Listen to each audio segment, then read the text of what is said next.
Good morning. Welcome to another Rumble Marathon. Yeah, I see some people.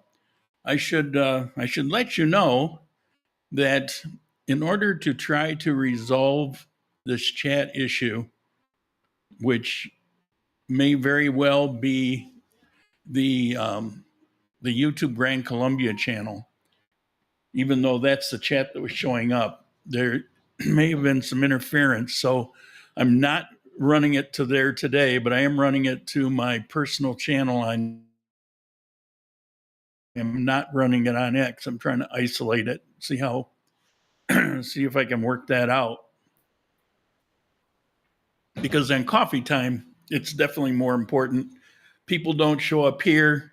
Yeah, I don't blame you. It's no big deal. It is being effective, though. Already this month, it may be silly, but I've managed to earn $1 an hour. But it's something. It's something. You got to start somewhere, and that doesn't happen on YouTube at all. Um, so it's definitely a positive. Let's see. Oh, it's just Rob sending me notes. I can't read them right now, Rob.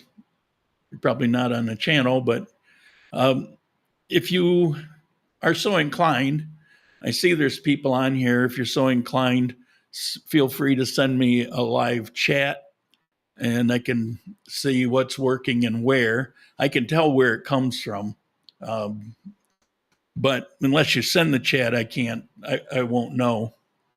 So we'll see if we can solve that today. In the meantime, most people are on Rumble for me now anyway. Spanglish Angler, you're on my YouTube channel, my private channel. Greetings, my friend, 2 more days. I'm curious, did you get notice that it was beginning on that channel? I thought about just dropping YouTube altogether for today, but I wanted to see if I could isolate it, this issue, to if it is the Grand Columbia channel or not. Like if the chat works great today like this, it could very well be what it wasn't Rumble that told me. I went to what do you call it, a service board, and I posted it up, and a number of people said that they had the same problem, and it was streaming to their. It was also sending the stream to their old channel. So I don't know. We'll see. Well, today you may find interesting. I don't know. I have a couple local news stories that I'm going to talk about, but then most of the time is going to be eaten up telling the story about my first new car, how I got it, and what happened to it. I think it's kind of an interesting story. So we will see. I see people on Rumble, but I don't see they're sending a chat. Let me look. Nope. I'm looking on the Rumble page itself here, and no chat. So if you're so inclined, there's more people coming into Rumble. Welcome. Please, please, please send me a chat. I was very concerned last week, and it happened on and off prior to that. And it's no good if I'm not getting live chat. Then what's the point? The whole point is to be able to have interaction with you, conversation with you. So I'll keep checking the actual Rumble page because it will always show up there. Yes, but I switched to Rumble and couldn't find you. Well, I'm here. I don't know why. Not many. If I had to put a percent, I'd say maybe 10 or 15%. People keep telling me, I can't find you. I can't find you. I can't find it on Rumble. But the vast majority of people, 90%, don't have any problem at all. So I don't get it. I don't understand. The broadcast originates on Rumble. So it has to be there, because if it's not there, then it can't be sending it to YouTube. So it has no choice but to be there. Oh, it's just how it works. So um, I put up on my Facebook page and on Adventures in Grand Columbia Facebook page, I always put up the link, prior to going live. So if for some reason I don't know why you can't find it. If you send me an email, I'll send you the link to my channel. I just don't know. Okay. Well, still no Rumble chat. All right, let me get on with some a couple of news stories. This first one here, I have a lot of questions, but you can't ask a newspaper. Unusual, to say the least. Oh, hold on, let me get that off the screen. Oh, wait, here we go. Finally found you on Rumble. Oh, there you go. And the Rumble chat's working. Thank you very much for doing that. The only thing you may have to do for Rumble once in a while is you might have to just hit refresh on the page. All right. So let me go back to the let's see, the news story. Unusual. Young woman faked twin pregnancy for 8 months, then disappeared. This news story, it just baffles me, and I couldn't find any other information on it. This is an 18-year-old girl with a boyfriend who interacts with his family and her family. So she's surrounded by a lot of people. And for 8 months, she has faked a pregnancy, supposedly with twins. Now, she would never go to a doctor for a checkup. And she was never pregnant. But she would every, few months or every, after 2 or 3 months begin to show. And then she would make it bigger and bigger and bigger. And then right about the time it says 8 months, but the article made it sound like it was right just before her expected date. She vanished. Nobody could get a hold of her. And then it said a very strange thing that didn't follow. There was no follow-up on. It said they located her, and it said that she was in very bad shape. But it didn't say why. It didn't say what the hell was going on. But it was very clear that she was never pregnant. When they found her, I mean, she wasn't pregnant. And there's lots of theories. I mean, you can imagine social media got going. It's like, well, it was a mental illness, or she actually believed that she was pregnant. I have trouble with that, because how did she believe she was pregnant if she keeps stuffing things to make herself look pregnant? I mean, you kind of know that you must not be pregnant if you're having to fake it like that. So, quite the bizarre story for me. Hold on a second here. Take a look at live chat, because it looks like the people that were on YouTube have moved over to Rumble. And if that's the case, that's good. Thank you. And let me look at Rumble chat. Yep, it's still there. And it matches up. So that's good. Okay, so I don't know. What, you have any thoughts on this? Any comments? It was quite bizarre. She's not here in Candio. She's, where the heck was it? Cundinamarca, I think. I'm not sure, but it's in yesterday's paper. Okay, next thing is we've had La Nina's been going crazy, and all of the north part of South America has been getting drenched. Ecuador has been underwater for quite some time. They have real problems because they don't really have much in the way of water management. Here in Candio, fortunately, they have provisions for this because it happens every so often where things get so drenched because we live in the Andes, everything's mountainous, you get these mudslides. Well, right now, I got a couple headlines here. Armenia on red alert, measures strengthened to combat the risk of landslides caused by heavy rains. And in the south, we had a couple streets that were pretty severely flooded. If you only saw the picture of that block, you would think the city was underwater. It was really only just a particular area, but it was coming up to the top of the doors on the cars at its worst point. So it was not good. Headline 2, alert in Quindío, 11 municipalities at risk from landslides following heavy rains. So let's see, that date was the 17th, and that was the 17th. So yeah, the Armenia one came out first, and then they said for all of Quindío. And you can see them working on, well, I don't know what that is. I would say that was a mudslide on a road, but it looks like they're actually making a road there. I don't know. They just, maybe it's a stock picture.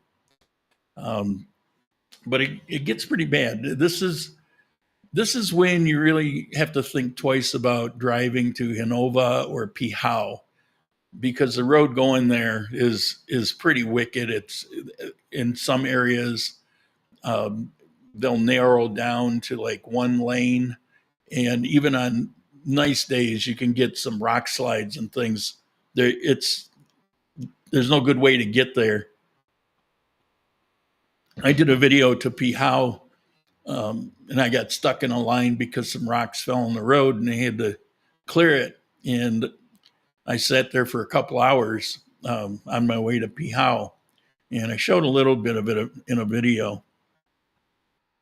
I keep bouncing back and forth to see if there's anything in chat. Feel free to join me here. All right, this next one. Well, we'll see. Today is supposed to be a National Civic Day. It's not a holiday. This is a pronouncement by the president. And a civic day is when you get off work, you don't have to go to work, you get paid. It's treated like a holiday, but you use that day to go out and basically support or protest something with the government. Petro has several initiatives in Congress right now. So he declared a National Civic Day, hoping to drum up support across the country, giving the day off, where they'll go out and demonstrate and give support to what he's doing to help push the legislature over the edge. Now, this I found very interesting. The Quindío government will not participate in the Civic Day announced by the national government. They said, no, you go to work. If you don't plan on being work, you better notify us ahead of time, but we expect you here if you want to get paid. So that was pretty cool. In other words, we have things to do and we're not going to play your political game. I was very much appreciative of that.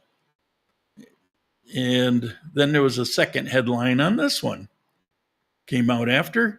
Armenia and Montenegro will not join the Civic Day decreed by President Petro. Now, Bogota has announced they're not going to participate. I don't know. I didn't check as of this morning. This was all yesterday. So I didn't check as of this morning how many other places have decided not to. I imagine it'll probably snowball a little bit. It was a big one it was really big and surprising that Bogota decided not to participate, because outside of the bogus votes out on the coast, the ones bought by his son, his biggest support base was actually Bogota. He was mayor there one time, and he's got a bit of a political machine working there. And just very surprising that Bogota just came out and said, no, we're not going to do that. It's heartening It's definitely something I think in a good direction. All right. That's what I have for the news. And now I'm going to get to my long story about my first car, the circumstances around getting it. Um, I don't have it practiced because, I mean, it's my story. I kind of know it. But I did dig up a lot of little photos and things like that. And well, I can't find anything to do with my car because they almost don't exist anymore. I did find a video of a car being sold by a car dealership, and it's very similar to mine, or what was mine. Okay, let me check the chat. I have to bounce back and forth. I can't do the chat. Oh, let me get that off the screen too. Petro, where's Petro? There we go. I can't do the chat and run the pictures. What you have is this screen here on the side, and you have a tab that's live chat, and then you have a tab that's studio, which is videos or photos or whatever I put up. And then you have campaigns, which are the ad reads if they become available. So if I'm in live chat, I'm not in studio. And if I go in studio, I can't see live chat. So I'll bounce back and forth because live chat is very important to me. One of the things that uh, gives me the ability to do this is the fact that there are live people there talking to me, because I hate cameras. And if I'm just talking to a camera, it's awful. Okay, so my car. Where do I begin? All right, I was about 14 years old. Now I'd driven a bunch of cars. You have to understand that I worked from the time I was 10 until I was 15 in a junkyard. This is an older picture of around when I was 10 or 11 of this junkyard. By the time I got to 13, 14, 15, it had changed a lot because my stepfather had bought a lot of equipment to crush cars and bulldozers and tractor trailers. But at this point, there wasn't a lot here. He was really more accumulating cars. But this is a partial picture. It was taken by an airplane. There were other pictures. I have no idea where they are. This was sent to me, and it was quite the blast from the past.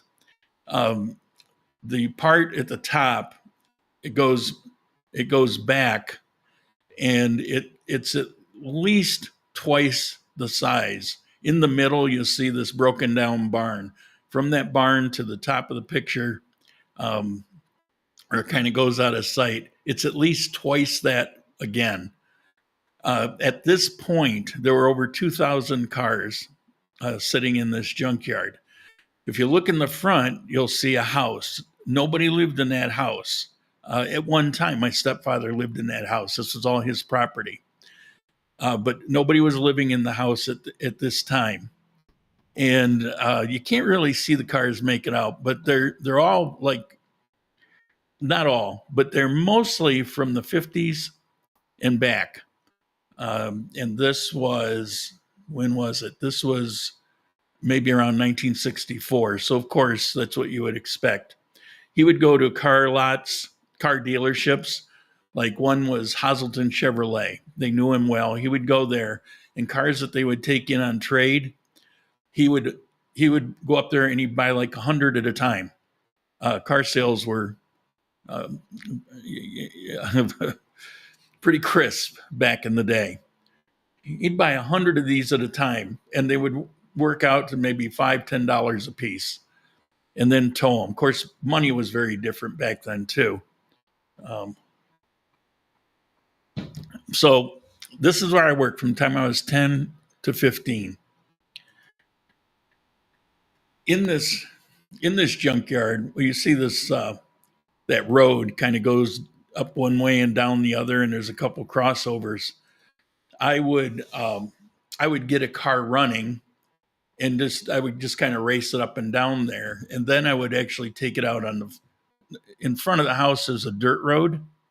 You can kind of make it out on the lower right dirt road, and I would race up and down 100 miles an hour in one car or another when he wasn't around. And, so I started driving like that when I was 10. By the time I was 14, I needed a car. The next year I was getting my driver's license. And so I worked out an agreement with him. All right, let me check my chat. Oh, nothing new. Come on, guys, chat. I see you're here. I see you. So I worked out with him. I didn't get paid. I was slave labor. But I worked out with him that I would work that entire summer for this car. And this car was a 1957 Oldsmobile 98 four-door hardtop, had 30-some thousand miles on it. It looked practically brand new. I mean, there was no rust, there was no dents. It could pass as a new car. And like I say, when was this? Maybe around 67, 66. I don't remember exactly. And so he agreed. He told me later he didn't expect that I had to do certain things too, but I was already being worked to death. So to me, I wasn't giving up anything. But maybe he didn't realize how much I worked, because he said, well, I didn't expect it. Yeah, well, all I did was what I usually do. My first job in this junkyard, so, see all these cars? People would come early on before we started, scrapping iron and that end of the business. He would accumulate these cars, and people would come and buy parts. And my job was to go back and remove the parts from the cars. Now, it started at 10 years old. I didn't know one end of a wrench from the other, but I had to kind of figure it out. Every once in a while, he would come back and he would show me something. At first, it took me forever. And a lot of times, the people that were there to buy parts would come back to help me, mostly because they didn't want to wait as long as it took. But during that time, I learned where every single car was, year, make, and model, and what every single car had for sellable parts. I look at it back now, and it's like, I must have had quite a computer brain, because I'm not exaggerating. I knew all of those, and I knew what they had. And eventually, after a couple of years of me being there, people would marvel that I would know this. Well, that's, it's what I spent all my time doing. I keep checking the chat. So I go to work. Let me show you this car. Let's see. First, I'm going to show you an approximation of it, because it was a four-door, and the little video that I got was of a two-door, and they look virtually the same. All right, this one is partially the right color, but half of the car was white and half of the car was this kind of robin's egg blue. I don't know that this is a 98, but mine was a 98. Mine was the very top of the line. It had every single option known to man. And let me show you the video. And I believe I might be able to talk during it. Hopefully I can. All right.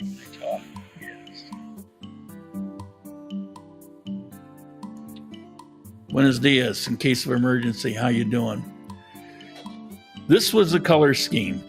Now, for the life of me, I can't remember If the front was blue and the back and top were white, it's kind of how I remember it. But it's been so long, I just don't remember. And I'm looking on the internet trying to find one like that. And I found a couple like that, but that neither one rings a bell. I just don't remember. I think that the front was this robin's egg blue and the back and the top was white. I also don't think this was my interior, but it could very well have been. This particular car is a holiday model, and it was like half a step below the one I had. And I don't remember the actual model that I had. I just can't remember. But a lot of it's similar. Now, keep in mind, mine was a 4-door. So the seat backs are a little different. Dashboard, identical.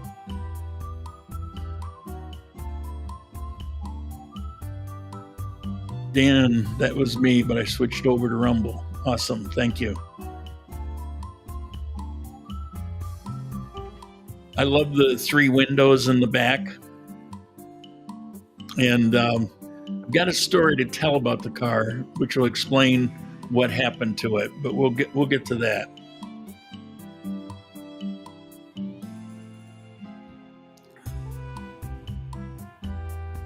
Any of you recognize this car?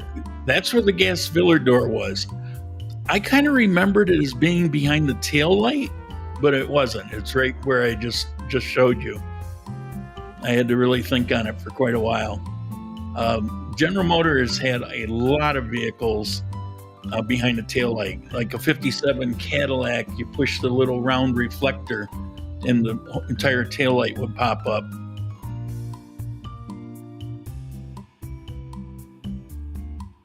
God, I love that car.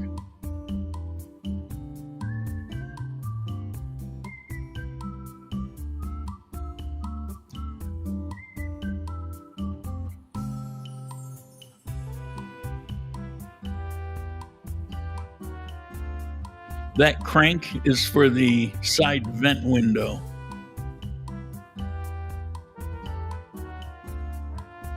The power seats. For 1957, these things were really loaded out.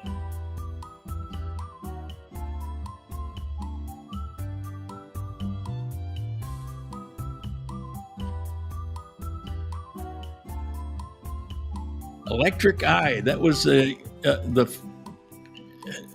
I believe General Motors pioneered it, and it would dim your headlights automatically.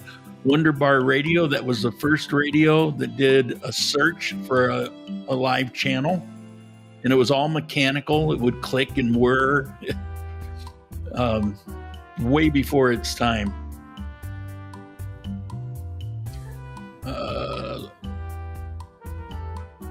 Love those power steering system back then, pure muscle. Not these. This car was awesome. Those bumper exhaust ports I always thought were extremely cool. Now, years later, you would see that they would just rust a hole in the bumper from the backside.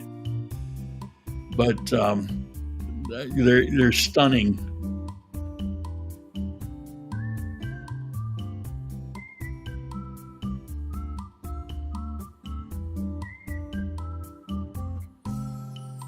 Think it's about done.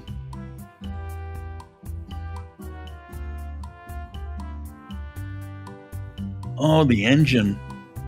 The thing was smooth as silk, and for its day, 300 horsepower was a lot back then for 1957. And when I was driving it, 67, 68, 69, in that time period, it was no slouch.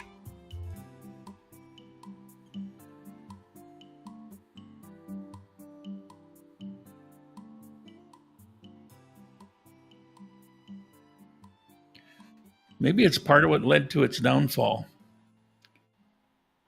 Beautiful car. Man, I love that car. And I kick myself for for what ultimately happened to it. Now, I'll show you the other color combination. It's on a convertible, but this is the one. I believe it was like this. Imagine it's got a hard top that had the blue in the front and the white in the back. I'm like 80% sure, but I'm not 100% sure. This particular one's an Olds 88. It was a lesser model, but I think my was like that. But again, I really don't know. I might be completely wrong. Maybe the 88 they all painted like this, and the 98 they reversed the colors. It could be. Let's see. We had a 56 Buick Special, so many of the same styling cues. It had air conditioning, gigantic unit in the trunk. Yeah, this also had aircon. It had everything that existed back then. It also had an X frame and an outside frame. So General Motors, like Chevy, for example, you didn't have a perimeter frame. You had an X frame, and then the sides would actually cave in. But on this Oldsmobile, they had the perimeter frame and the X frame. It was the strongest frame back in the day. It'll give you an idea. You'll see a frame goes on the outside, but then it's got an X in the middle, and the drive shaft would run through there. The drive shaft was actually a two-piece. You can see the mount for it is you're headed down towards the joint of that X. This is a red car, but it's basically the same way. Now, this one is a restored vehicle, but what I don't understand is they painted the frame black. On my car, which was not restored, it was back in the day, it had a odd color green, kind of like maybe sea foam might have been the term for it. Green, and it also had crayon marks written on it from from when they assembled it. They put different codes and things like that, but you could get under the car and you'd see this look like new, still painted from the factory frame. It wasn't a great paint job. It didn't cover everything completely. I remember that, as I even contemplated, well, maybe one day I'll get under there and finish the painting that they missed. But so now I worked and worked and worked and earned this car.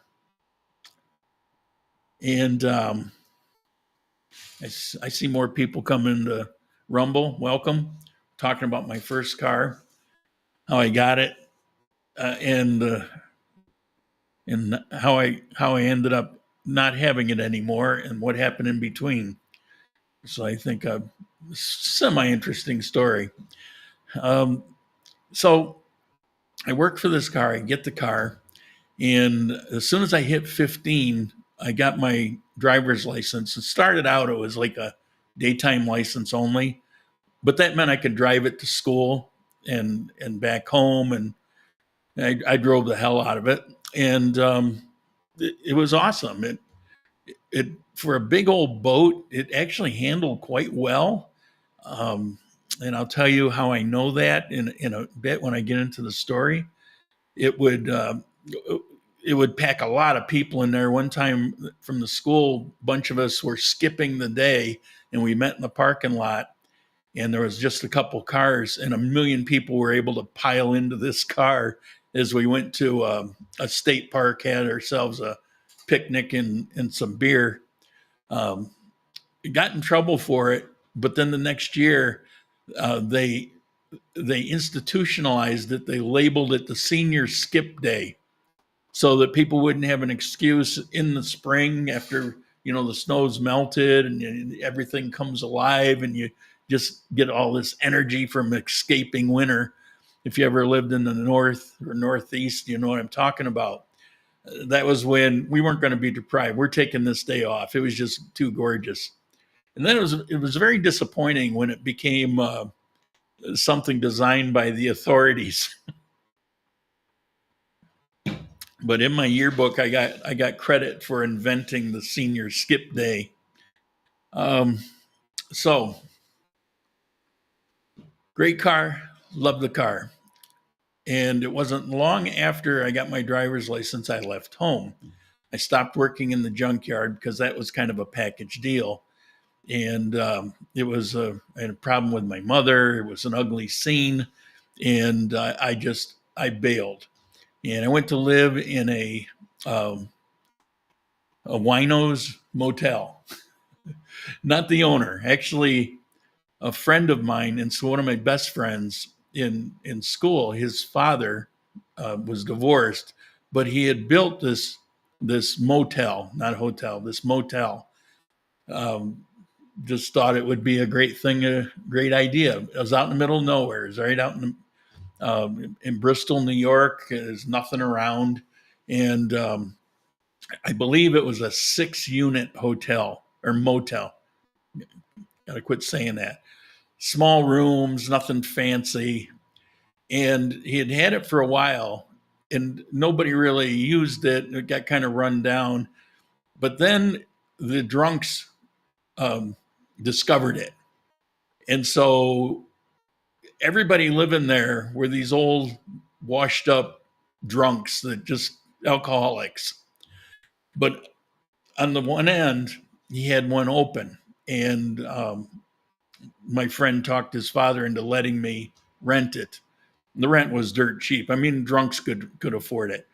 And so I went out and I got a job in a restaurant, which is a whole nother interesting story, actually. But started out washing dishes, and which was cool back then because when the dishes would come back to get washed, it was a 4-star restaurant. It was actually a somewhat famous restaurant.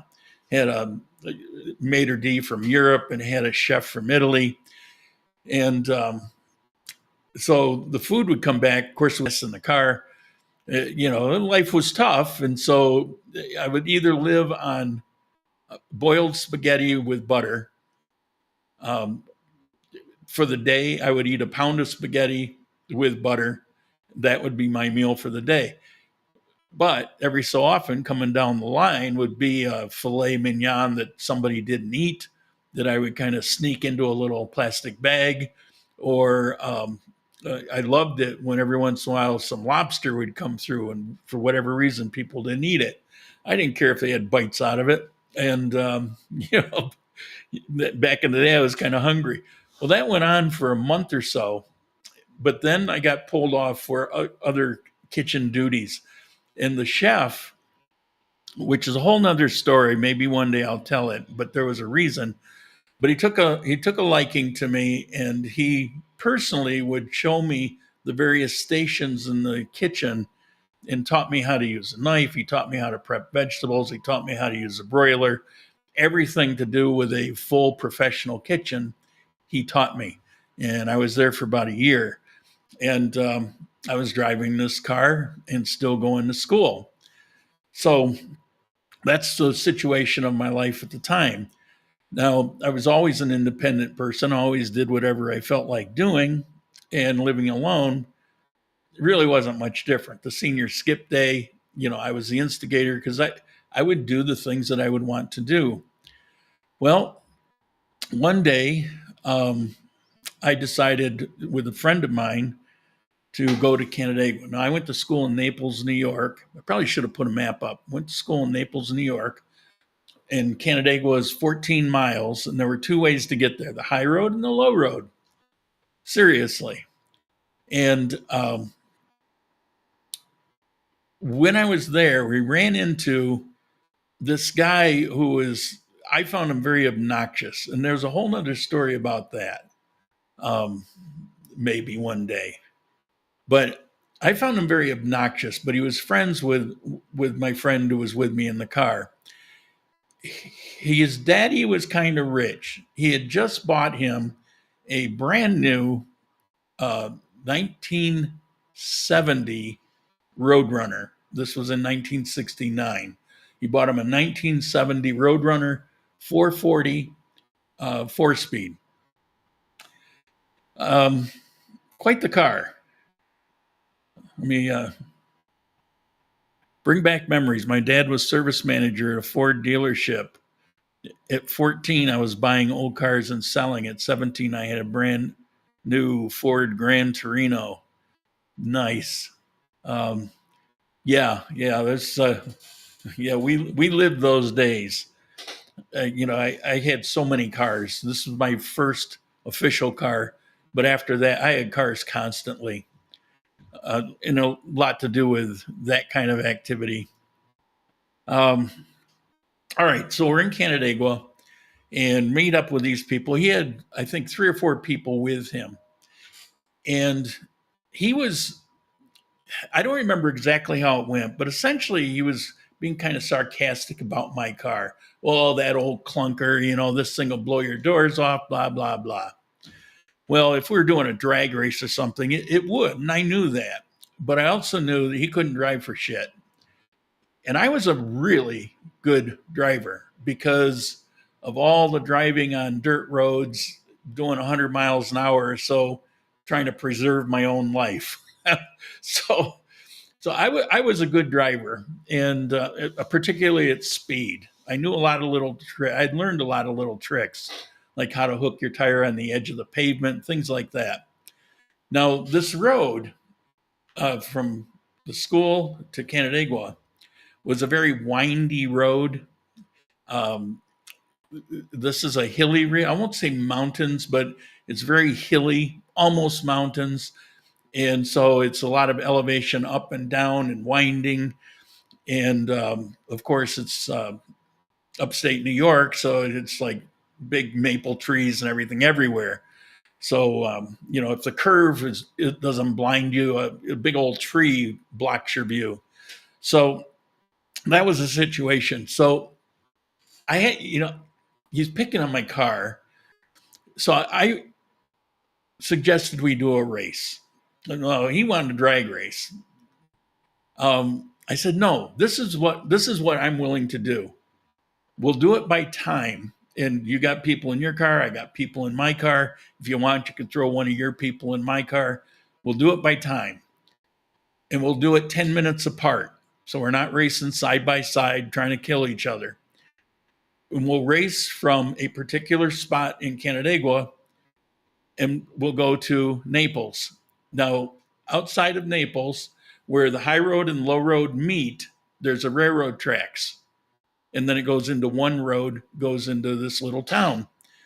I said, we'll race to the railroad tracks. The first one by time that crosses that railroad tracks will be the winner. So if I get there 2 minutes before you by time, or you get there 2 minutes before me, then that'll determine the winner. So he agreed. They were laughing, having a good old time. Well, my car was no slouch, but it was a big, heavy car. I mean, it was like 4,000 something pounds. It had a pretty powerful engine, maybe not quite what his was, but it wasn't bad. But I could drive, and I could drive these roads, and I knew these roads like the back of my hand. He was a fairly new driver. He got the car shortly after he got his license. So that's what I was counting on. So he went first. Boom. So we're just sitting there waiting for the 10-minute mark. And his person did come in our car. And we didn't I only had one friend with me, and I wanted him to with me. So it was kind of like honor system, I guess. But we'll see when we get there how it works out. So I get the word, go.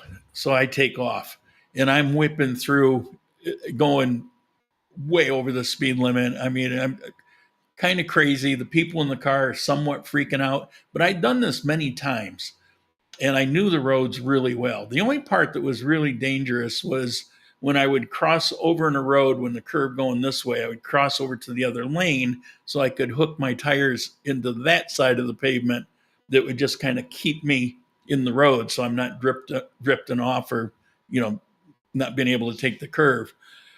but the road wasn't that much traveled. So I just, crossed my fingers and hope that could have been a disaster. But when you're young and stupid, you tend to do those kind of things. Mike Jarvis, good morning. How you doing? Glad you're here. How's your foot? Sprained his ankle, I think he said. So, okay, so screaming down this road, 14 miles.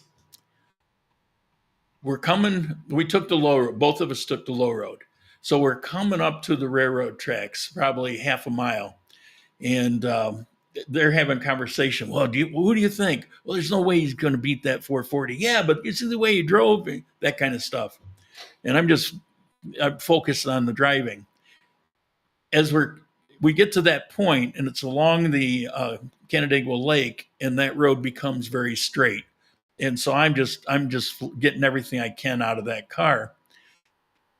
We get almost to the railroad tracks. His car is pulled over to the side of the road. The hood's up. It's still smoking. He never made it to the railroad tracks. So I slowed down. We kind of cruised by him, and I went to the railroad tracks, crossed it, then kind of backed up to where he was. He beat the car so bad, it turned out that he just bent all the push rods in the car.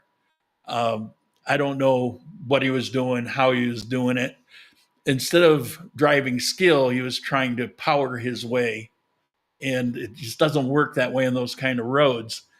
And so I won. So as you could see, here I am with this awesome car that I loved. And, it's becoming locally famous. you know? You talk about street cred, you got lots of it. Well, now we're going to talk about the downfall. Checking the chat. Around this time, 15, maybe 16, somewhere in there, 15 to 16.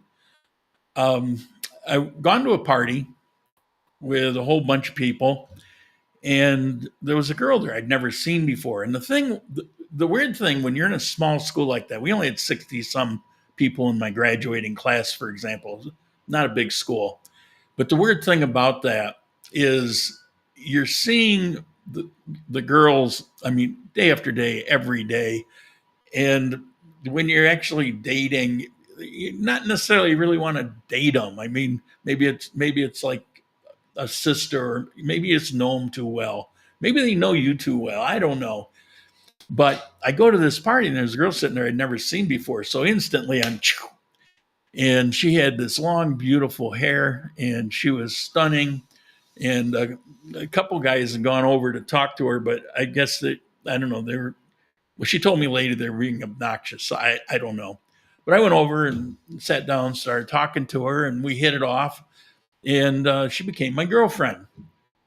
And she lived in a place called Cheshire, which is on that same road that I raced. But in a different school, different town.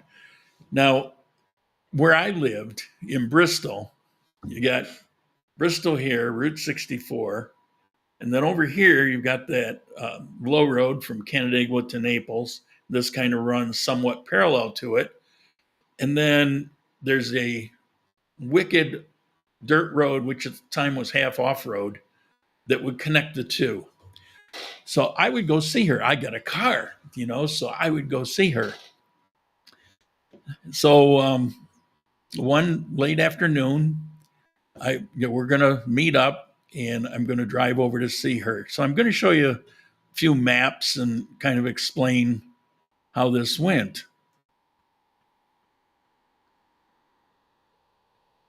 This is the first one? Yeah. Okay. So where those red arrows are, the top red arrow, that's Route 64. And if you go over to the right, which I didn't mark, but you'll see a road going up and down. That's the road that I was referring to. And she lives out of the picture north of that on the road to the right. And where I have the arrow with a sad, dead face, That's called Dugway Road. And I'm going to come back to this.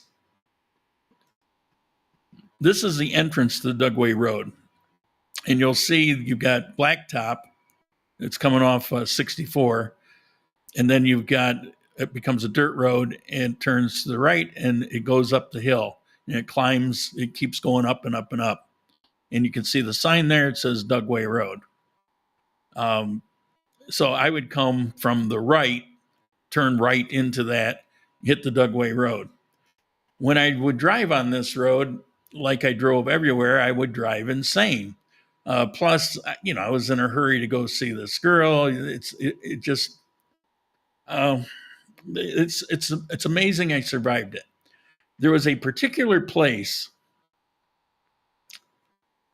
that had this curve, and this will come into play here in a little bit. I tried to find pictures of the Dugway Road. I only found two. Appropriately, they're in the snow because this happened in the winter. This first one, that's Dugway Road. And this, it's hard to make out, but believe it or not, this is also a picture of Dugway Road.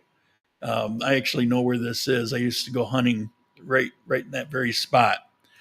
So you get the picture. I mean, it wasn't plowed. It wasn't maintained. It was a gravel road, but it would have potholes. Every spring they would go and take care of some of the major things, but they never really put much into it. The town didn't have money to waste on it. It was kind of use at your own risk type of road. It wasn't designed to go 100, 105, 110 miles an hour. It was not designed for that. So I go see her, and we have a nice time. We actually didn't go anywhere. We just kind of visited in her driveway in my car, and reminds me of a Meatloaf song. Anybody know the Meatloaf song I'm thinking of? A little quiz for you. All right. So I finish up with my date and I'm driving back. And driving back, I get to this part here. I'm coming from the left side, going from the right side, I'm sorry, to the left and taking that right turn and heading up.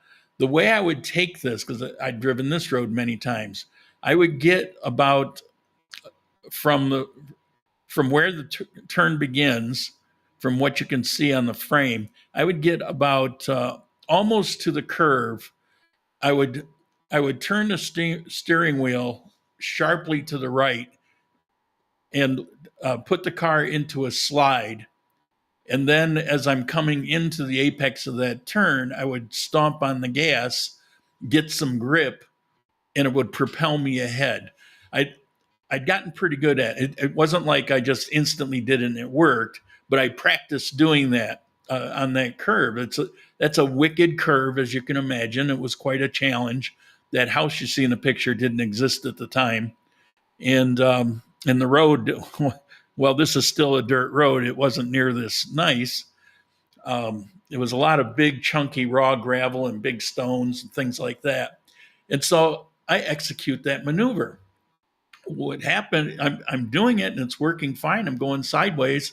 But as it got over towards the left edge of the road, as I'm stomping on the gas, it hit this wicked hole in the ground.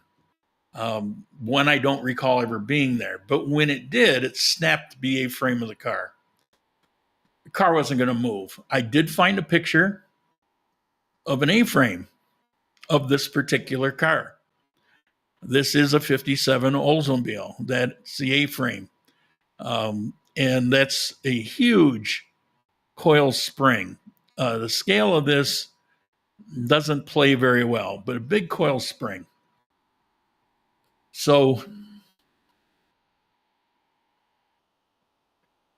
yeah, so this is important. So I snapped that. And just as an update, a lot of people have joined. Feel free to use the chat. Nobody in YouTube, everybody's in Rumble, which is awesome, just the way it should be. All right. So I snapped the A-frame. Car's not going anywhere. So I have to walk down the hill. Now the Dugway Road from one end to the other is about 3 to 4 miles. So it was not massive, but here I am, maybe 10 or 11 o'clock at night. It's in the winter. It's cold. I'm out walking, not dressed right. Back in the day, dressing too warm just wasn't cool. Well, you pay for it. Something like this. So I walked down the hill, walked to my house, and just forget about it. The next day, I tell my stepfather, who has a junkyard, what happened. And he says, well, I'll go get it with a tow truck. So he goes up and gets it, takes it to the junkyard. It's sitting right out front.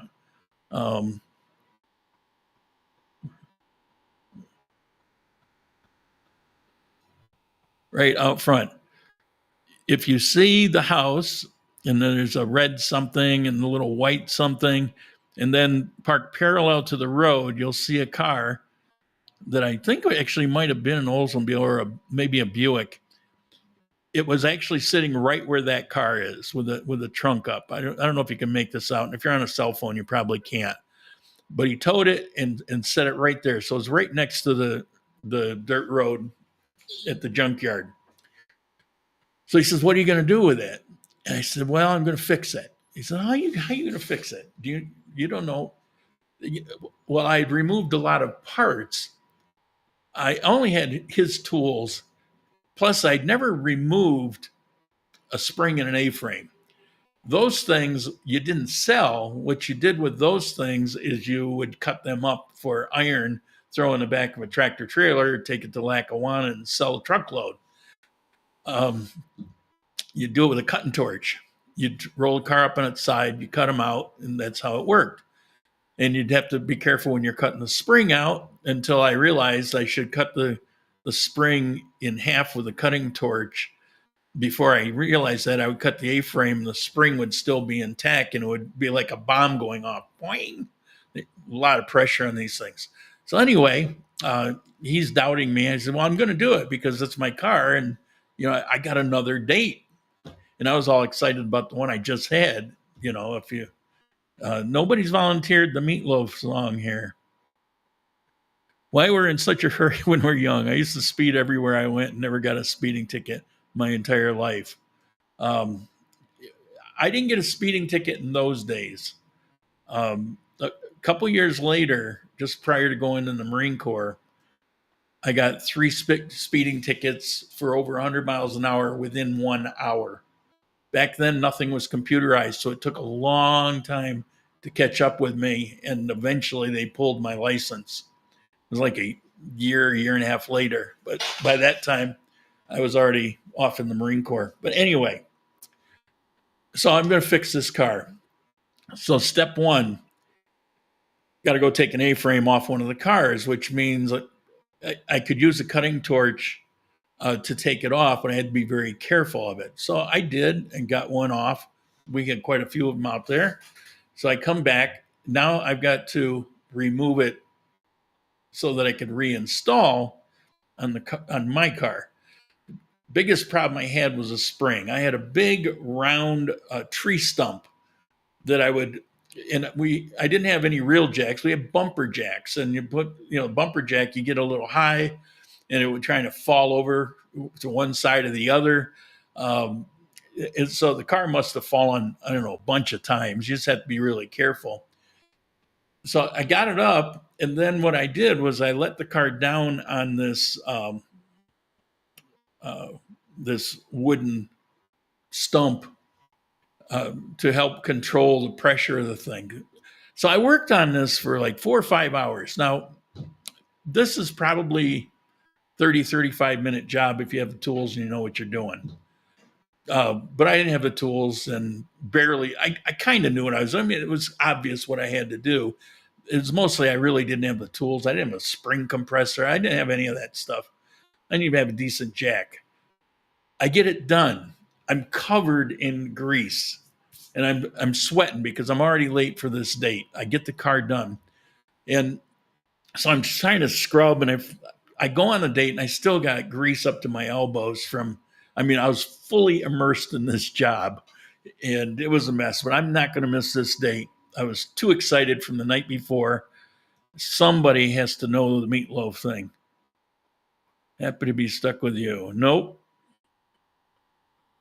Nope. I think it's too easy.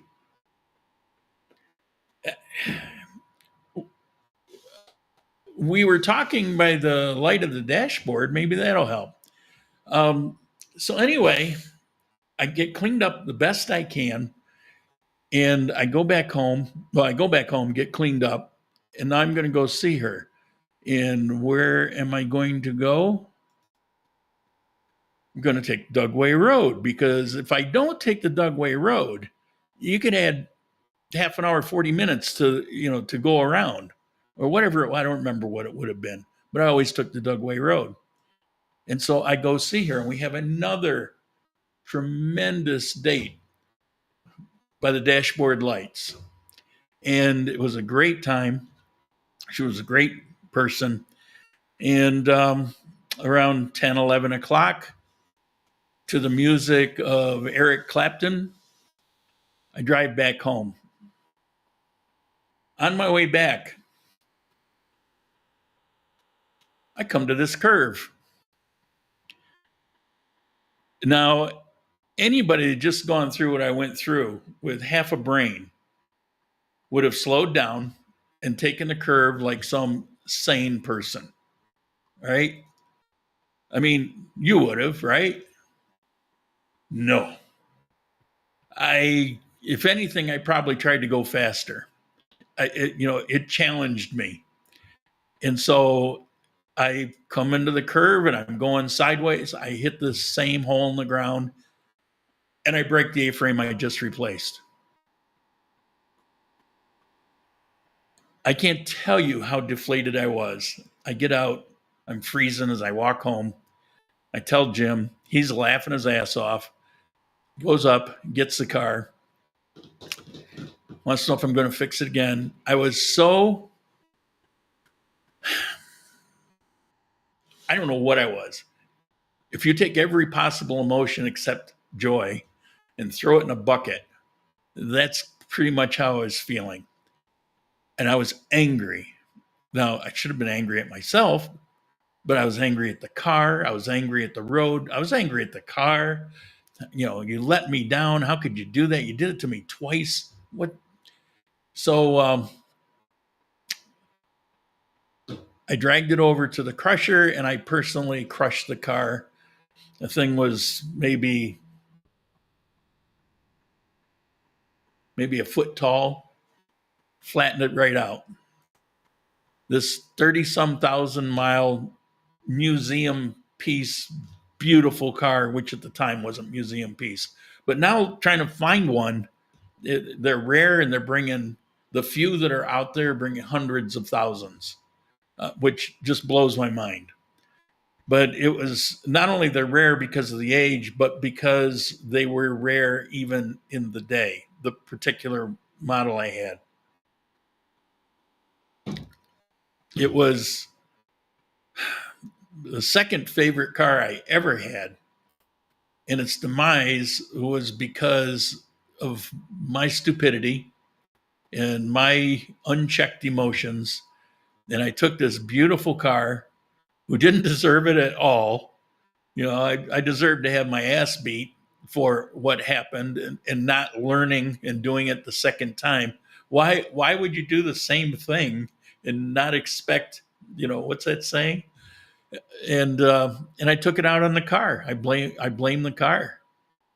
And I guess when you're young, that's the kind of stupidity that you do, but that's what I did.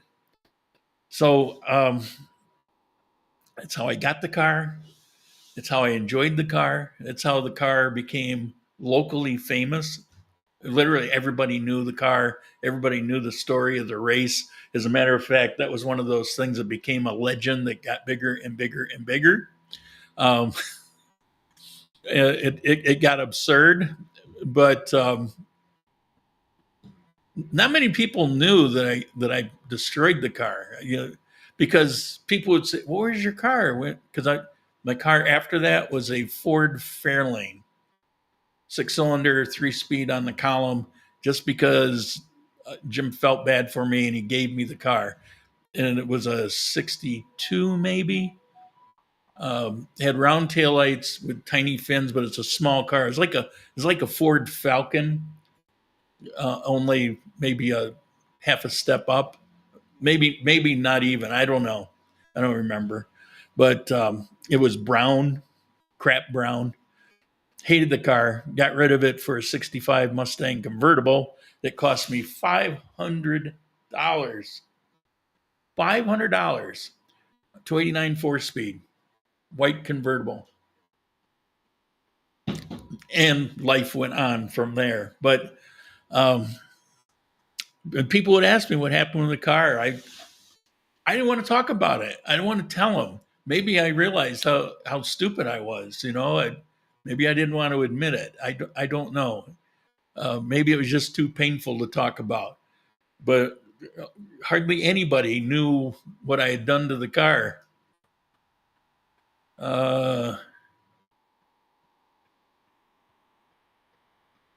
Rumblebot.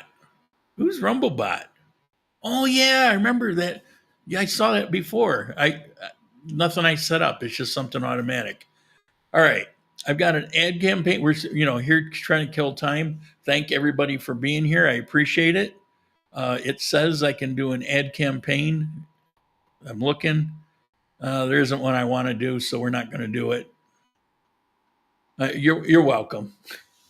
Well, it's pretty good. The whole point is so that if I meet this challenge, if I stream for 30 hours by the end of the month, and I'm halfway there, I'm 14.9, I think it is, halfway there. If I meet this challenge, my channel will become monetized on Rumble. That means it'll do ad sharing or whatever. I'm not even sure. I haven't looked at all those details. But hey, who doesn't want that? Let's let it pay for itself. And I find that this month I actually have a place that's showing that I'm currently somewhat monetized. It says that I've earned $14 and something cents for the month. So that works out to $1 for every hour I've streamed. Like so far, I've probably earned a buck and a quarter.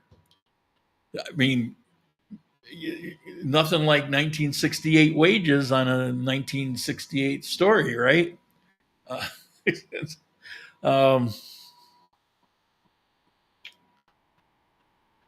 Yeah, so that's what I'm trying to do. And one of the things there's two things that they say will help. That if I do ad reads here or there when they pop up and they're available, and the other is that if I convert this to a members only video. So as we're watching and as you're here, you're watching as you follow the channel, so you have access to it.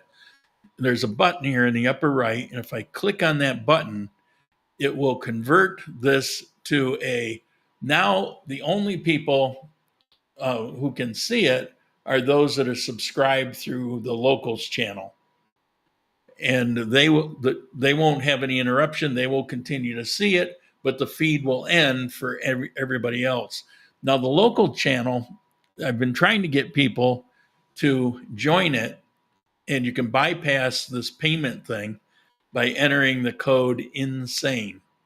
So if you enter the code INSANE, you get in for free. And if I have 4 or 5 people in there, I can actually try some of the features and see if it's worthwhile to do. They can tell you, but until you actually use them, you don't know. And the only way I'm going to know is if I get people in there. And then I found that I could let people in for free. And so if you do that, and if you join, I think 4 or 5 people would be enough to do it, or at least if they were on at the time I'm trying this, then I can work out how that how that goes and determine if this would be a good place to talk about things that I don't want to talk about publicly. I've been trying to find an answer for that for a long time. This may be the answer. So nobody come up with meatloaf? I practically told you.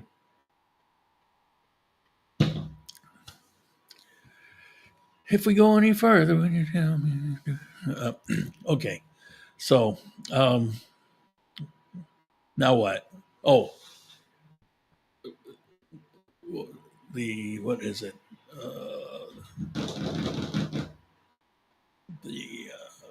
What the heck? Oh, on Rumble, there's a feature that I've been promoting where you can go to this link and you can record yourself for a video and sound for up to 1 minute message. So you can ask a question, you can make a comment, it'll store it, and then the next time I stream, like on the next coffee time, I can or this or whatever would be appropriate. I can pull that out, post it up so that you can be on screen asking the question or whatever. Well, I can't really use it because I'm on this end and it's my account and it doesn't let me do that to my own account. But I had somebody, maybe it was Sunday, I don't remember, I'm not sure when, message me saying that tried to use it, but it won't let me use the phone. This thing comes up and it says you can only use it on your desktop. So it didn't tell me that in Rumble, but I went to this support group and I asked about that, and they said, yeah, currently it's only available on desktop, laptop, like that. It's not available currently on your phone. It may have something to do with Android. This is a fairly new feature, and so that's what's there. That's what's available. In the future, I'm sure that they're going to be adding other platforms, maybe even Linux. But right now, it's only your desktop or laptop. Either Apple or Windows will function for that.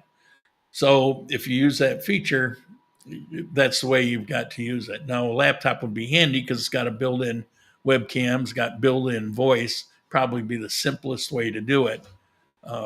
So if anybody wants to try that, you're welcome to. The link is audience submissions. It's right there. I'll leave it up for a moment. Arzul, is that blue? And okay.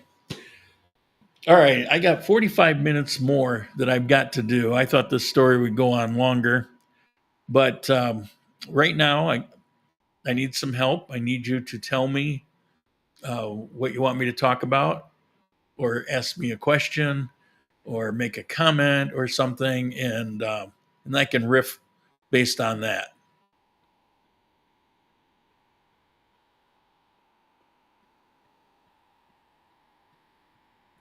FYI, on Rumble, I don't get notifications when you're live like I do on YouTube for the Grand Columbia channel. I have to manually search for Grand Columbia to find you. I get certifications on everybody that I've connected with. So they do certifications. On Rumble, you only get it if you can subscribe. There's a good chance with the subscription you won't get a notification. You have to click an extra bell. Rumble may have something similar. I'm not sure on that, but they definitely have notifications because I get them on everything that I watch. Even then, when you go live, you're not always showing up. I have to go to Grand Columbia page directly, click on live to finally find you. I'm not sure. How are you? If you don't do that, how would you be doing it otherwise? I'm not sure. If you click on, if you have a link that like if I post a link on Facebook and you click on that link, it will take you directly to it. What I have discovered, like I said, it's maybe 10 or 15. I talked about this earlier. It's maybe 10 or 15% of the people, they'll go to it and it just it won't be working. It'll just be looking at it, and it has something to do with a cache on some people's computer. It never happened on YouTube, but it happens maybe 10% of the people on Rumble. Most people click on the link and they come right to it. And whenever I try it, that's how it works for me. But there's some people that will click on it, and what they have to do is click the refresh button, and then it starts working again. Um, there's probably, I'm sure there's answers to all of this. This is new to me. I'm still learning. Um, they are writing an awful lot of new things. Live stream is not on Grand Columbia; it's on Sane and Columbia. Well, that's true. But the thing is, if you're going off a link that I've posted out there, it would take you to the Sane and Columbia. I don't know. That's my question. Is if you're not going to the channel to the video, then what are you doing to get to the video? The only thing I can think of is you'd be clicking on a link. So I'm curious about that.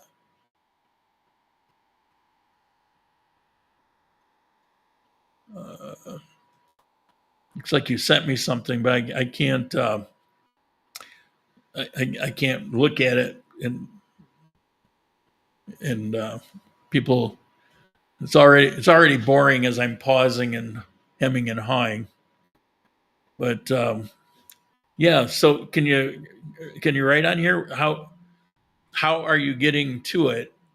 If, if you're not going to the channel, then what link are you using, or where are you getting that link from? And so what happened with the girl? Well, she died last year of cancer. Um,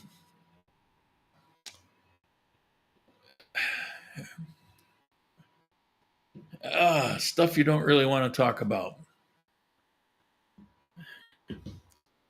Just before I went in the Marine Corps, she convinced me to marry her. Um, but how do I say this? I liked her a lot, but I was never serious about her. Um, I I was certainly nobody to be serious with in those days. I was the kind of guy that everybody should stay away, every female should stay away from. Um, so we got married, and we remained married for a number of years until, although we were never together again, except every once in a while we would meet up to say hi, catch up if I was in the area. Uh, when I was living in Japan, she wanted to come visit me. And I thought, well, why? That's kind of great. Well, you always wanted to see Japan anyway. So she flew over to see me in Japan. But when she got there, it was because she wanted to make everything work and function. And it's like, we were never really married. I mean, we got married and then I'm gone. And, a lot of, I was just living my life. And so it wasn't going to work out. And I told her, and sorry that she spent all that money. I thought well, I tried to prevent that, but she said, no, I want to see it. You're there, so it gives me a good, easy way and like that. So she was there for about a week, and I showed her around and stuff. But that was the motive, and it wasn't her. It really, the whole problem was me. I mean, I was uh, until I got in my 30s, I would have two or three. Yeah, I was young and handsome, and spoiled and arrogant, and so I mean, I grew up dirt poor. It's not like I was spoiled, but I spoiled myself. Um, probably obnoxious, and so I would have two or three girlfriends, and I would lie to them just to, do whatever.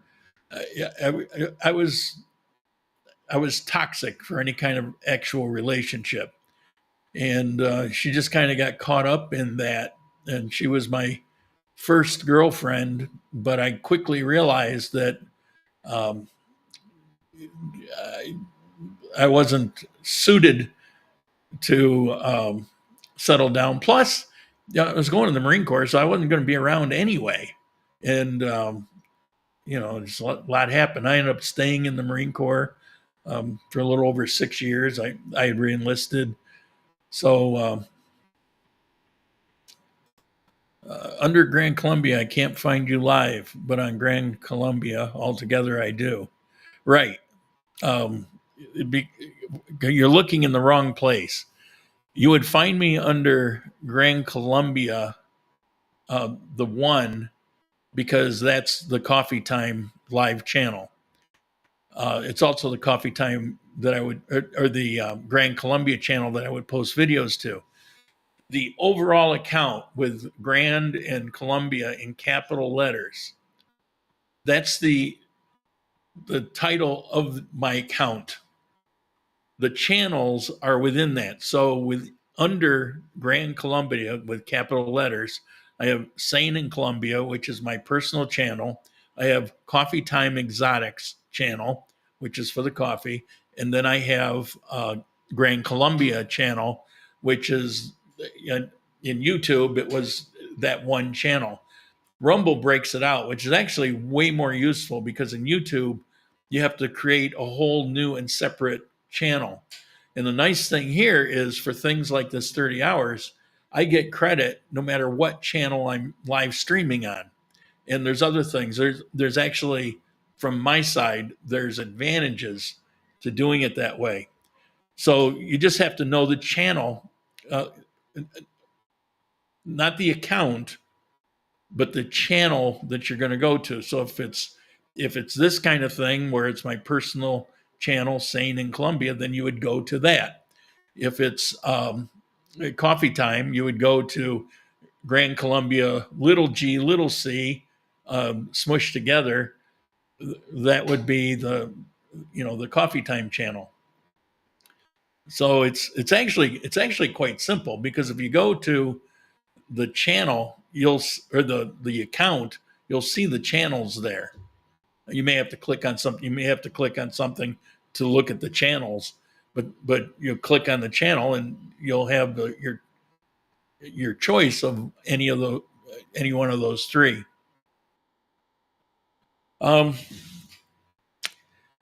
So like I said, throughout the course of my life, I mean, we were civil to each other and friendly and say hi every once in a while.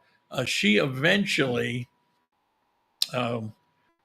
she kept waiting for me, which was very uncomfortable because, it had been clear from the time we got married, but the marriage thing was her idea because I was going to be going away and who knows, I don't know. I don't even remember, but she had a reason.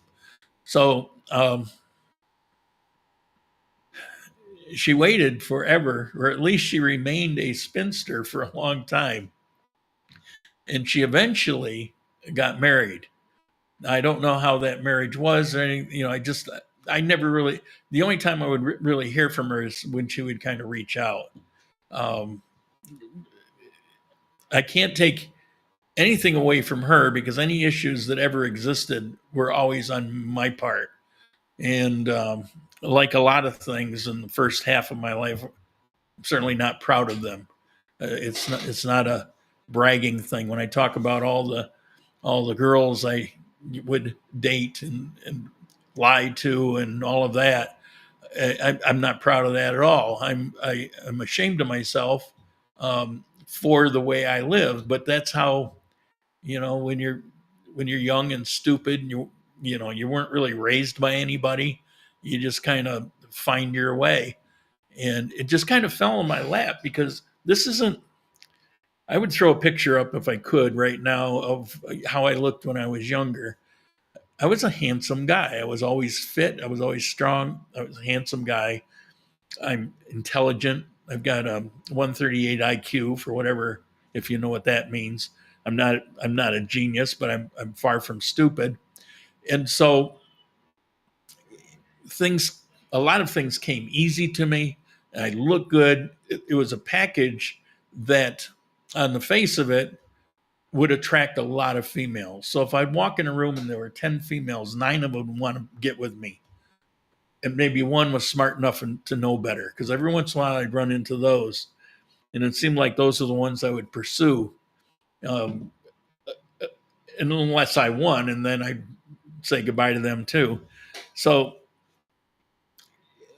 when you're young and that's how everything is coming at you, you just, you don't, you don't really realize, right from wrong. Uh, I didn't really have a moral compass at that point.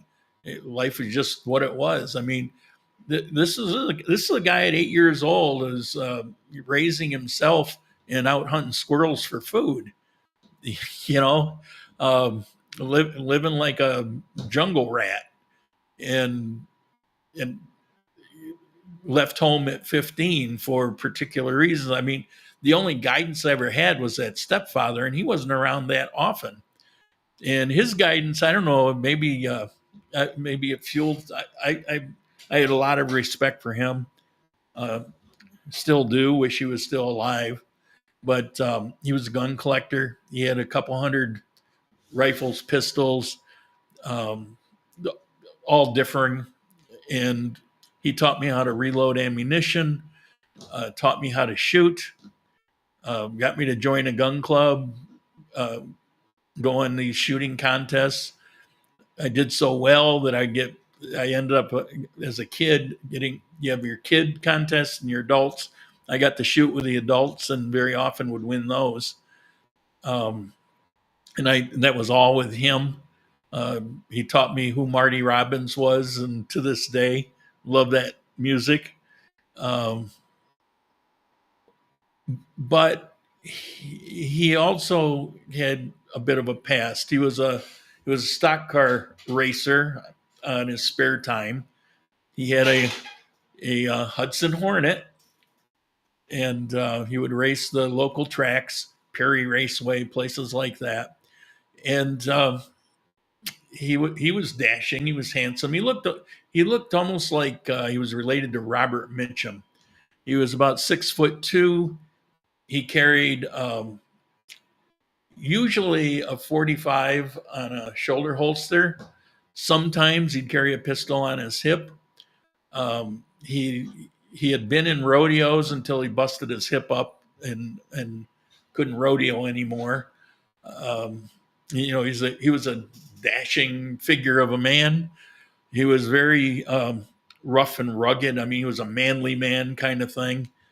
He was very, very calm, particularly with my Hell on Wheels mother, which I never understood. Um, he took so much crap from her and just tolerated it.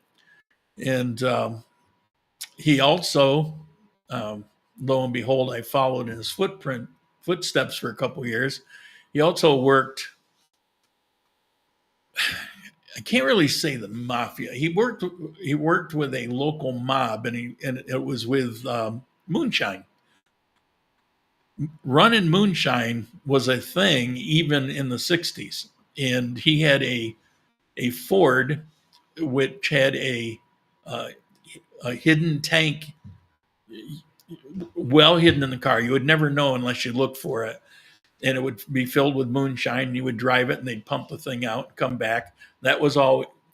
He almost never slept, and he worked all day in the junkyard. He would drive the moonshine at night whenever needed. That's part of why there were guns in all the vehicles. And then he also worked at the train station in the ice house. Back in the day, they didn't use refrigeration cars, or they weren't very often. What they had was this place that would have these huge blocks of ice, hundreds and hundreds of pounds, and he would have to load these into the train cars. And consequently, it's why he was so strong. So here's a strong guy, pistol toting guy that, he just, he had a, I remember he had a Sunbeam convertible sports car. He also had a 1958 Pontiac Bonneville with factory fuel injection. There's only like 200 or so ever made. It's actually in that picture. If I was in person, I could point it out to you.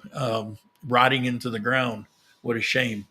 But that was, I looked up to him, respected him, but we didn't have a lot of time together. But that was the closest I ever had to any kind of guidance. And he also, if I could talk to him and I would pose him with questions, but he would never insert his judgment, which probably should have, to kind of steer me. So I fumbled my way, and so I did a lot of things, and it wasn't until I got in my 30s when something occurred, and it dawned on me. Here's the funny thing: you wonder how people can be like that. And let me change the setting here, and not see themselves. But I found myself in that situation where, for example, I'd break a girl's heart and she'd be all angry with me. And I wouldn't blame myself. I would say, well, it was her because of such and such and such. It was this because of something. It was always something or someone else's fault. And I actually saw it that way. You get very good at fooling yourself. And so I'm going through life thinking, well, I'm doing everything fine.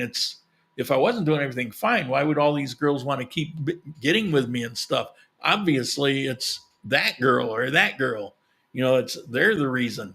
And so that's the mindset I had. Now, a lot of people have that when they're younger, but they tend to get rid of it in their teens or maybe early 20s. With me, I'm into my 30s, and I'm still carrying that delusion. And well, I'll tell you what happened. I was in a mall walking through, and I see this girl. Couldn't remember her name. Never did. Never remembered names. And I get this feeling of like fondness. Oh, something nice, something pleasant. I don't know what. I don't remember her name. I don't even remember the situation, but I just get this vibe. And so she saw me, and I said, "Hey, how you doing?" And it was in that moment we're in the mall and we're standing next to this round water fountain, which I don't think was running because you could hear a pin drop when she started. And she tore into me, how I ruined her life because of my lies and because of my cheating. And she had believed me, she had loved me, all the things that she had changed around in her life for me. And at first I'm saying, well, you're a dumbass to do that kind of thing. But at some point in there, she's ripping into me. I actually started listening to her, and so did the whole mall. But I didn't walk away. I mean, I stood there and I listened to everything she had to say, and it was a pretty awful picture, and it shocked me to my core. And I did a lot of thinking after that. As a matter of fact, for over the next year, I didn't date anybody. I started reading endless books, trying to figure out how I was able to deceive myself, how I didn't see me as the villain. I didn't see me as the problem in any of this. But I was. And how is it I could delude myself like that for years? And so, I mean, I read tons of things, didn't dare date.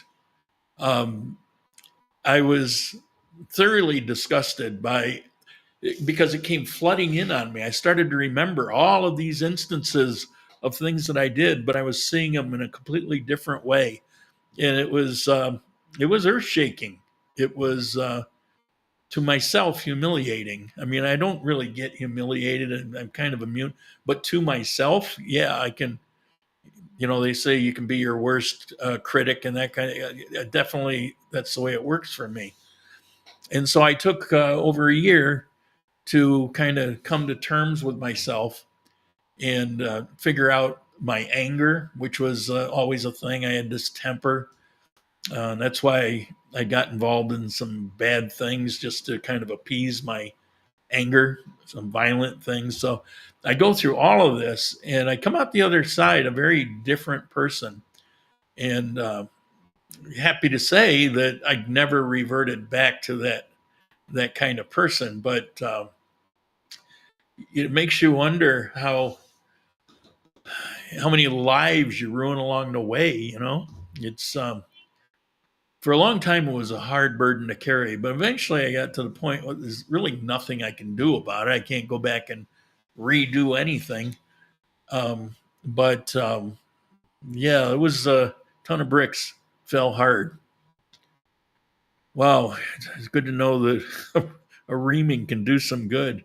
Yeah, I don't know why at that time in that moment I actually heard what she was saying, listened to what she was saying. And I didn't at first. I was my usual cavalier dismissal, turn it around with a joke kind of thing. Um, I was good at that, but she said something that just triggered what I was hearing. Something she said got through, and then I listened to everything else she said. And it was in that moment in that mall that I saw myself for the first time in my entire life as I was. Maybe not 100%, maybe not exactly, maybe that next year or so I had to work some things out, but I definitely realized that I shouldn't be dating anybody else until I sort this out. And turns out, who knew? I was the bad guy, So, yeah. Anyway, anyway. Well, that sucked up some time. Wasn't planning on that. That was more personal than I. The thing is, if we're sitting here in person, those are the kind of things I don't even like to talk about. But I'm sitting here with you guys, maybe because most of you I don't even know very well. I don't know. I don't know what it is. Maybe it's just confession time. All right, so I'm going to get that thing off the screen. It's been up there for a long time, but feel free to use it, comment, question, or whatever, up to a minute. If you ever want to write to me, I'll leave that up for a little while. If you want to write to me, if you've got questions or comments or whatever, feel free to use that email. I'm always soliciting this, but I will again. I really would appreciate input on the things that I'm trying to do. Now, sometimes people get frustrated. I'll ask for, like I just did, I'll ask for a comment or something.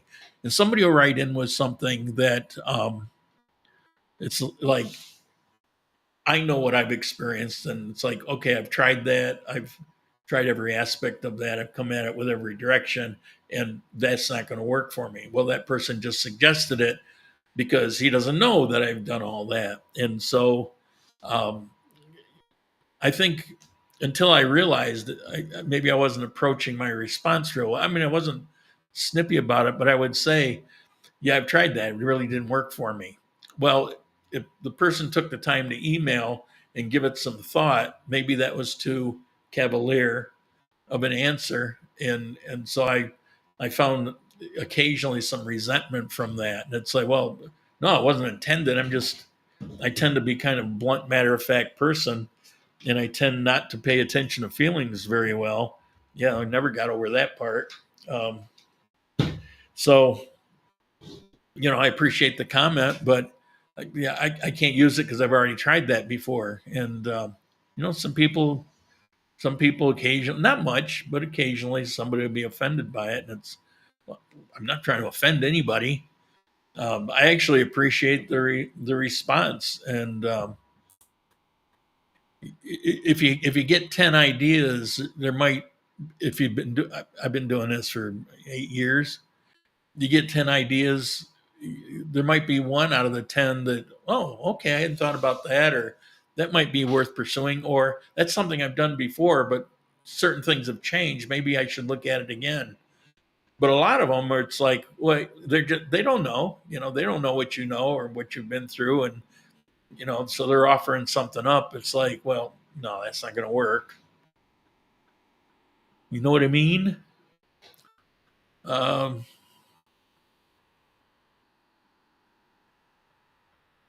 Taking a look. No more chat. Come on, guys, chat away. Help me out.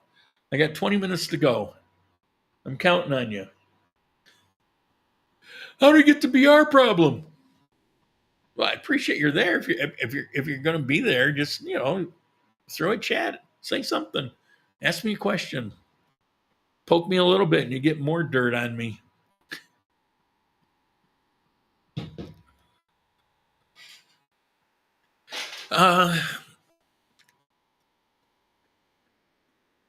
There's something about here in Colombia I can mention. It comes up a lot. It's like you you can't trust people. Somebody gets burned or whatever. You can't trust people here in Colombia.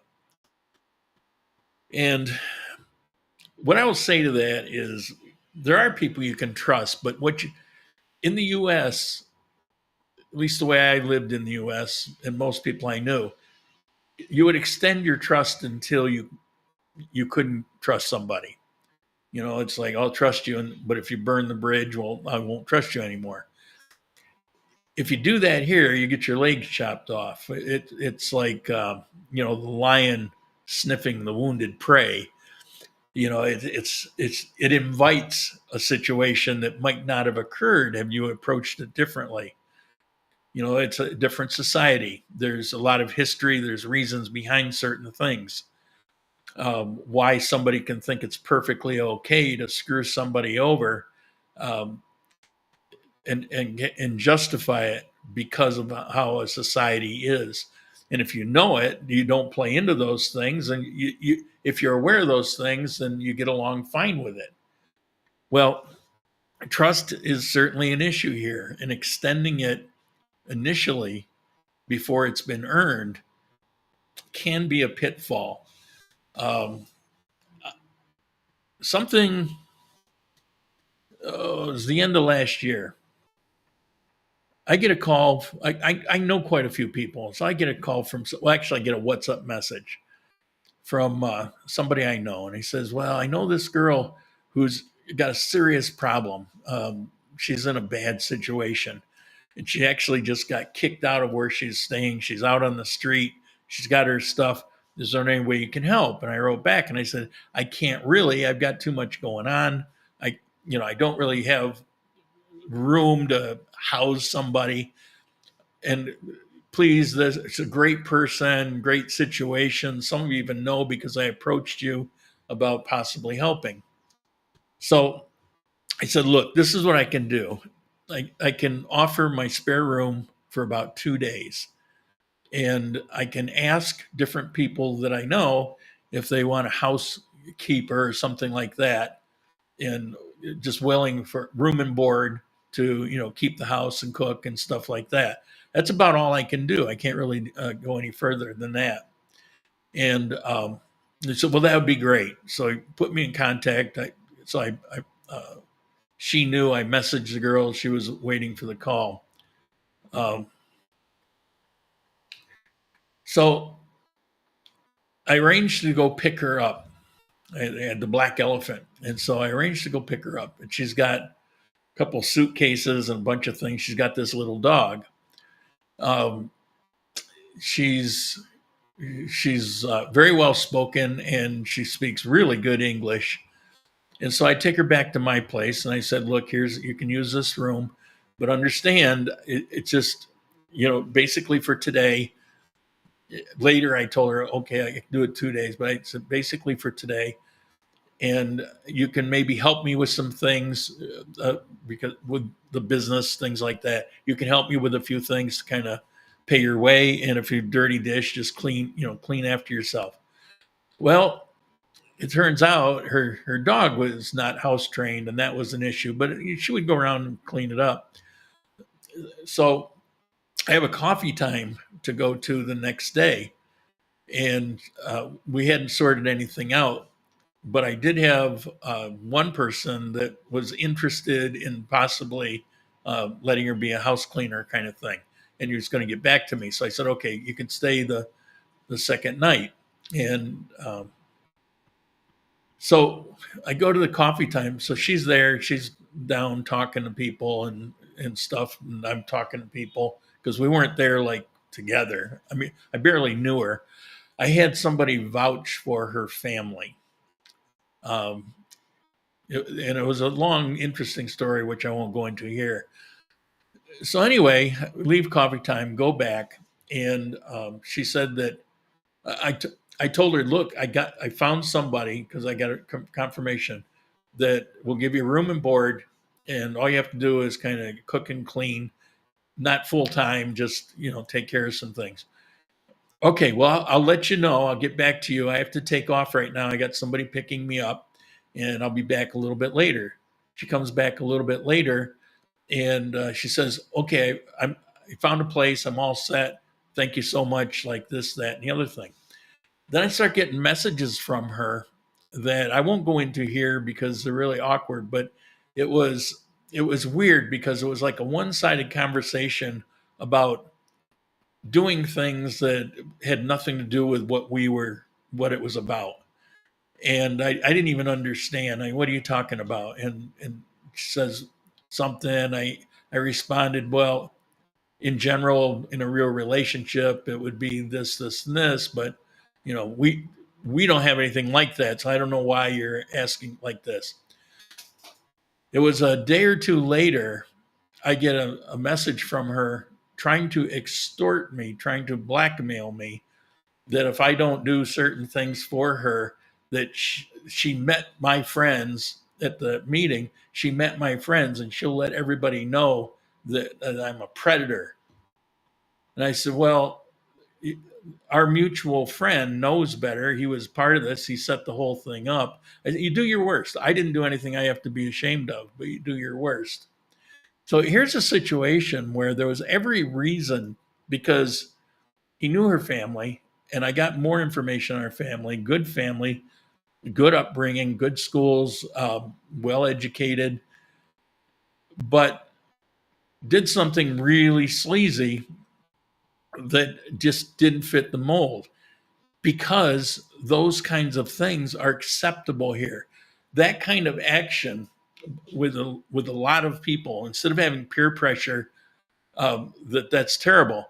If she had gotten away with that, and if she had won something, whatever, then people, her friends or acquaintances, would have looked at her and said, "Wow, that was awesome! You scored. You really worked that situation." It would be applauded instead of, "Well, that's not only scummy, it's illegal. Why would you do something like that?" So I've run into, in the 6 years I've been here, something different situation, but a couple similar, where essentially somebody would try to take advantage of a situation and try to, squeeze money out of you or something. But the truth of it is, as long as you're not doing whatever, you have to call their bluff, and you just have to, no, I'm not going to do it. Kiss my ass. It's not going to happen.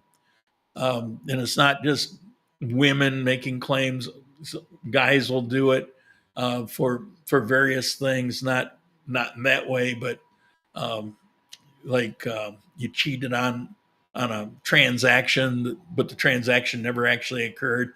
There's different things, so you do have to be wary of those. Now, like I said, it's only been a few times in the over 6 years I've been here, but they will occur. But the most striking thing is that if you talk to a Colombian about it, they go, "Yeah, well, that happens." Really? it's that's not the response I would have expected. It's like, don't you think that's horrifying? Well, no, if she saw, an easy way to pick up some money, or he saw an easy way to, that kind of thing. And so if you fall for it, then good for them. Really? So, trust you have to be careful with. You have to be careful with your trust. And you have to be careful how you walk so that you just don't get yourself caught up in something. What is your opinion of a good coffee with agua panela, cafe campesino? I know coffee from El Condillo black is perfect in my opinion, but sometimes I like to change the taste bud. It's fine. Here's my thing with coffee. I I joke about I've become a coffee snob, but the truth of it is, I like coffee, but coffee, however you like it, is. I mean, if you there's crazy things out there. Like you go to a nice cafe, very often they'll have an affogato on the menu. What is that? That's a big scoop of vanilla ice cream with espresso poured over top of it. Yes, is that a real coffee? Yeah, it's real coffee, but it just so happens it's with a scoop of vanilla ice cream. Uh, Cappuccino is coffee espresso with milk in it. A latte just means more milk in it. A lot of them will have a sprinkle of nutmeg on the top. I actually like a mochaccino with cinnamon on top. I don't like a sweet mochaccino. I don't like it, but you can get like cocoa powder or something like that. I do like a touch of something sweet. Uh, the way I do it when I make my own, it amounts to about a quarter of a teaspoon of something sweet. Um, so, is that traditional? I'm not a fan of pure black coffee unless it's a particularly special coffee to me or a particularly good coffee. It just, I just didn't come into coffee that way. I don't hate it. It's not like I can't drink it, but if I'm going to have because I limit the coffee, I only drink 1 cup a day. And if I'm going to have that, I'll have it the way I like it the best. So a cappuccino or a mochaccino. That's how I prefer it. Um, with the cappuccino or mochaccino, you don't even need hardly any sweetener because milk in and of itself is sweet. And I always make it with skim milk. If you go out in a cafe, you never know what you're going to get. It could be whole milk, it could be skim milk. Sometimes it's almost a cream. I don't care for those. I don't like it too thick. But you can prepare those things so that whatever coffee you're drinking still comes through. Now you throw in a teaspoon of agua panela. For those of you, if you're not familiar, it's just sugar cane, raw sugar cane that's been cooked. Think maple syrup, and you get the maple candy out of it. If you cook maple syrup down, it crystallizes and you get like a little candy. Well, agua panela is similar. You take the sugar cane water, cook it down into a syrup, and if you keep cooking it down, it'll crystallize and they'll form it, and it becomes like a hard pack. Um, it's almost like a brown sugar, but there's no molasses. It's nothing but sugar cane, and which is a staple of the diet in Colombia. They use it for and in everything. So it's still a sugar, but it's not really processed. Agua panela has an interesting taste. I don't hate it. I don't love it. I don't use it very much. I tend not to use sugar much anyway. But you'll see quite a few. If you go to a cafe, you usually will get your choice. They'll give you a sugar and an agua panela. Take your choice. And most cafes will have the synthetic sweeteners. I've always been leery of those. I mean, what chemist shop came up with those things? Doesn't make me a fan. Make me want to have them. So see, you ask a question, and I can riff on it for a while, and the time goes by. Now, sadly, I see some people dropping off because it's probably not very exciting. And the truth of it is, I'm just doing this because I'm trying to get my hours in, and I don't know how to. I don't know how to plan for 2 hours. I guess because the last time I did this, I came up with a big bullet point and stuff, but I ran out of stuff, and I thought, well, that was more than enough for a couple hours. That's twice what I would do for 2 hours. And today, I mean, I really thought that this would take me at least an hour and a half or so, and I ran out. So anyway, you guys are here now. I don't see Owen, and yet Sunday, Owen messaged me a couple times, and that was when I wasn't seeing the Rumble chat. And today, the Rumble chat is working fine.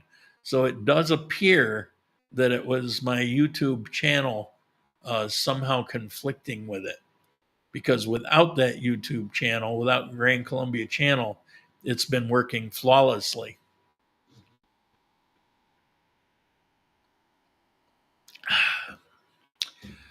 I have a parking fine I have to go pay today.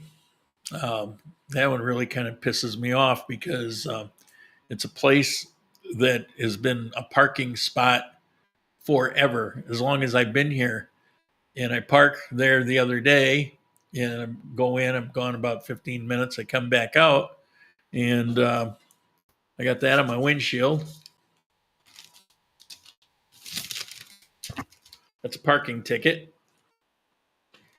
And I'm thinking, what the hell? And then one of the traffic cops, he comes walking by and I go, what is this? This is now no parking. Well, how the hell would I know that? And I didn't completely understand, but it was something along the lines of ignorance of the law is no excuse kind of thing. It's like, what the hell? I mean, how can I know that? But I've also figured out that the reason he was there, and I saw a lot of Transdo walking around, is they figured out that if they write parking tickets, they can clean up a lot of money. This thing, a parking ticket, is 600,000 pesos, $150 for a parking ticket in a spot that's always been legal parking. Yeah, not really thrilled about that. You see what happens when you have a car? And I had my car that day because I had to pick up something. So I stopped there to park. If I didn't have to pick up something, I would have just taken a taxi and not worried about it. You never get parking tickets when you're on the bus or the taxi.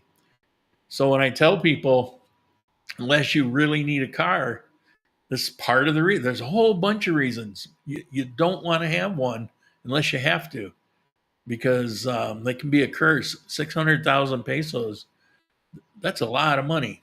That's if you live here and you live in this economy and you live on my kind of income, that's a boatload of money, and I got to pay it. I'm supposed to pay it today, I guess.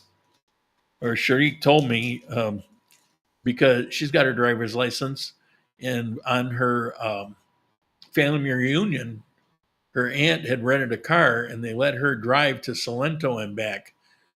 And apparently, I don't know why, but she got a ticket, and her ticket's 600,000. So she's got to pay it today. So we're going to go pay. I don't have a car, but Bridget just got her moto license today. Well, there you go. It's a done deal now. There's no point in having a moto license if you don't have a moto. Well, just make sure she fills out a will. I know that was crude, but it's a deadly mode of transportation here. All right. We've run the gamut. We've done it. Thank you guys so much. and not many of you left. There's only 8 of you left. I've been watching them drop off, drop off, drop off. Don't blame you. I appreciate that they were here at all, kept me going. I've only got 2 more weeks of this. I don't know if it's something I'll keep going or not. I don't know if anybody's really into this. I think people are more tuning in to help me out. Armenia downside is a parking situation. I prefer to conduct business in Calarca. A lot smaller city, but you're able to park in front of the location you need to conduct business. Not so much. No, I can't agree with that. It's just as bad there as it is here. That may be depending on what particular business you're talking about. There's plenty of places here that have parking, but there's plenty of places that don't. And Calarca is the same way. I just had to go to Calarca 3 weeks ago to pick somebody up, and there was one way after one way after one way after one way because there was a lot of construction. It took me almost an hour to actually get to them. And by that time, they're actually outside. I was supposed to go and just park out front. But even when I got there, there was no place to park. Even places that were to park, they're already full. And you find that all the time. That's one of the downfalls of having a car is that where are you going to go? And do you know for sure if they have parking? If they don't drive. I wouldn't have run that errand and got that parking ticket if I didn't know that parking was there. But turns out it wasn't. But I mean, how would I know? It's not like they put a sign up. So how do you know? Well, you get a ticket, then you know. Great. Yeah. So, I mean, if you go to a mall, they've got their own parking garages. And here in the north, quite a few places will have parking. But if I get down around Mokawa and stuff like that, like I had to go to DHL again yesterday. I took a taxi. There's no place to park there. And I won't drive into Central at all, ever. If I have to, I'll drive through it. But I don't get in the car and drive to Central to do anything. I avoid going into the city with a car just because the traffic's so bad. Why run the risk? Take a taxi. Taxis are cheap. All right. We have run the course. I've mouthed off long enough. Thank you guys. Appreciate you being here. I'm going to end it here. You saw my email. Feel free, please comment. And I will see you day after tomorrow. Ciao.